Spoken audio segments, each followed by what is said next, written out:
আসসালামু আলাইকুম। আপনারা যারা 5 স্টার হোটেলে সৌদিতে কাজ করতে চাচ্ছেন তারা অ্যাকচুয়ালি জানেন না যে এই 5 স্টার হোটেলে খাবার দাবারের মান কীরকম। আর বিশেষ করে আমরা বাঙালিরা 5 স্টার হোটেলে খুব কমই খেতে পারি, কারণ ওদের খাবার এটা কিন্তু খুব দামি একটা রাইস, বাসমতি রাইস। এটা বাংলাদেশে কিন্তু প্রায় আমাদের 80 থেকে 90 টাকার মতো লেগে যায়, ঠিক আছে। আর এই যে দেখতে পাচ্ছেন একটা চিকেন আপনার এটাকে সিদ্ধ করার পর কিছু ময় মশলা দিয়ে দেন এটাকে আবার একটু এই ওভেন আছে না, ওভেনে দিয়ে দেয়, খালাস। আর এই যে দেখতে পাচ্ছেন মাংস রান্না করা হয়েছে। এটা আপনার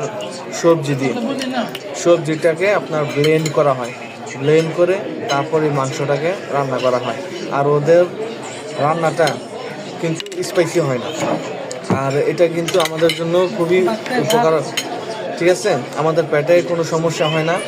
আর বাংলাদেশে আমরা যে খাবার খাই আমাদের কিন্তু প্রায় সময় পেট খারাপ হয়ে যায় বা অনেক গ্যাস্ট্রিক হয়, আলসার হয়, কিন্তু এখানকার খাবার দাবারের মান উন্নত। এখানকার খাবার দাবার অনেকে বলে যে খাওয়া যায় না, আদা সিদ্ধ বা অন্যরকম ময় মশলা হয় না, কিন্তু এই খাবার দাবার কিন্তু আমাদের জন্য অনেক উপকারী। এটা কিন্তু আমাদের স্বাস্থ্যের জন্য অনেক ভালো। আমাদের গ্যাস্ট্রিক, আলসার বা পেট খারাপ এরকম কোনো কিছু হয় না, ঠিক আছে। তো যারা এটা সহ্য করে খেতে পারে তাদের জন্য অনেক ভালো। আর সৌদি আসলে অবশ্যই এই খাবারগুলো খেয়ে অভ্যাস করতে হবে।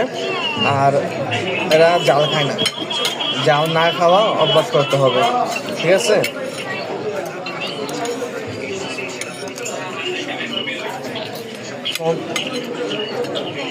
সবাই ভালো থাকবেন, সুস্থ থাকবেন। আল্লাহ হাফেজ।